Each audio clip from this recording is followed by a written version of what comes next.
কেন্দ্রীয় নেতৃবৃন্দ পদ্ম 22 আগস্ট 2024 রোজ বৃহস্পতিবার বাংলাদেশ জাতীয় প্রেস ক্লাবে বাংলাদেশ জাতীয় ইনসাফ পার্টির পক্ষ থেকে দেশের চলমান পরিস্থিতির উপর কিছু গুরুত্বপূর্ণ আলোচনা উপস্থাপনের জন্য এই সাংবাদিক সম্মেলনে আপনাদেরকে আমন্ত্রণ জানানো হয়েছে। বহু কর্মব্যস্ততার মধ্যে অনেক কষ্ট স্বীকার করে এখানে উপস্থিত হওয়ার জন্য অন্তরস্থল থেকে আপনাদেরকে ধন্যবাদ জানাচ্ছি।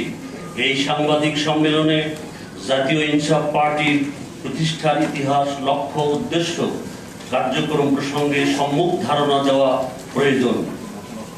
তার মধ্যে ন্যায় ও ইনসাফ ভিত্তিক কল্যাণ রাষ্ট্র ও উন্নত সমাজ প্রতিষ্ঠা অন্যতম। উন্নততর চরিত্র ও মূল্যবোধের দৃষ্টি আকর্ষণ করছি। বাংলাদেশ জাতীয় ইনসাফ পার্টি নামে এই দলটি প্রথম প্রতিষ্ঠা হয় 2006 সালে 2রা জুন। যথাযথ অনুমোদন লাভের পর ঘড়ি মার্কা প্রতীক নিয়ে জাতীয় নির্বাচনে অবতীর্ণ হওয়ার জন্য 10টি আসনে প্রার্থিতা ঘোষণা করা হয়। সার্বিক পরিস্থিতি বিবেচনা করে অন্যান্য দলের মতো উক্ত দলটি প্রার্থিতা প্রত্যাহার করে নেয়। অতঃপর 2021 সালে 2রা জুন বাংলাদেশ জাতীয় ইনসাফ পার্টি নামে আত্মপ্রকাশ করে। রাজনৈতিক কার্যক্রম চালু রেখে যথানিয়ম ব্যাংক অ্যাকাউন্ট খুলে নিবন্ধন লাভের জন্য নির্বাচন কমিশনে আবেদন পেশ করা হয়েছে।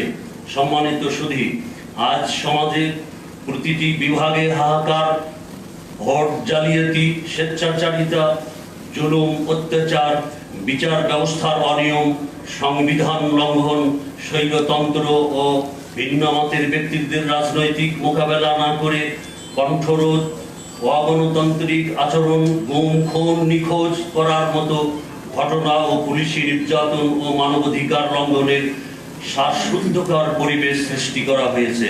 এমত অবস্থায় নিত্য প্রয়োজনীয় দ্রব্যমূল্যের ঊর্ধ্বগতি, অনিয়ন্ত্রিত বাজার ব্যবস্থা, সিন্ডিকেট তৈরি করে টাকা হাতিয়ে নেওয়া সহ উন্নয়নের নামে লুটপাট, অর্থ পাচার করে দেশের অর্থনৈতিক ধ্বংস করে দিয়েছে।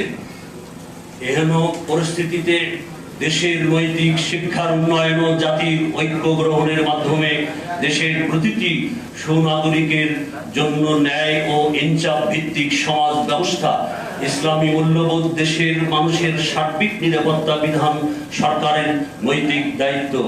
দেশের এই বিশেষ মুহূর্তে বৈষম্য বিরোধী কোঠা ও ছাত্র জনতা আন্দোলনে যারা প্রাণ হারিয়েছে তাদের মাগফিরাত কামনা করছি। তাদের শোক সন্তপ্ত পরিবারের প্রতি গভীর সমবেদনা জ্ঞাপন করছি। আইন শৃঙ্খলা বাহিনীর মধ্যে যারা সত্যিকারের পক্ষে মানুষের জান মালের হেফাজতের জন্য যথাযথ দায়িত্ব পালন করতে গিয়ে জীবন দিয়েছেন তাদের মাগফিরাত কামনা করছি ও তাদের যথাযথ চিকিৎসার ব্যবস্থা করার আবেদন করছি। দেশের গর্বিত সেনাবাহিনী দেশের এই সংকট মুহূর্তে সংবিধানের প্রতি অনুগত থেকে দেশ ও জাতির প্রতি যে গুরুদায়িত্ব পালন করেছেন সেজন্য তাদের কৃতজ্ঞতার সাথে ধন্যবাদ জানাচ্ছি। পরিশেষে অতিথি, সুধী, সাংবাদিক ও সংশ্লিষ্ট সকলের সদাই দৃষ্টি আকর্ষণ করে এই আন্তরিক ধন্যবাদ জানিয়ে সাংবাদিক সম্মেলনের স্বাগত ভাষণ শেষ করছি। আসসালামু আলাইকুম ওয়া রাহমাতুল্লাহ। এবং নিবেদন করছি আপনাদেরকে যে এই সাংবাদিক সম্মেলন শেষ না হওয়া পর্যন্ত আপনারা থাকবেন। আমাদের মেহমানগণ ধারাবাহিকভাবে তেনারা আলোচনা করবেন, লিখিত বক্তব্য পেশ করবেন।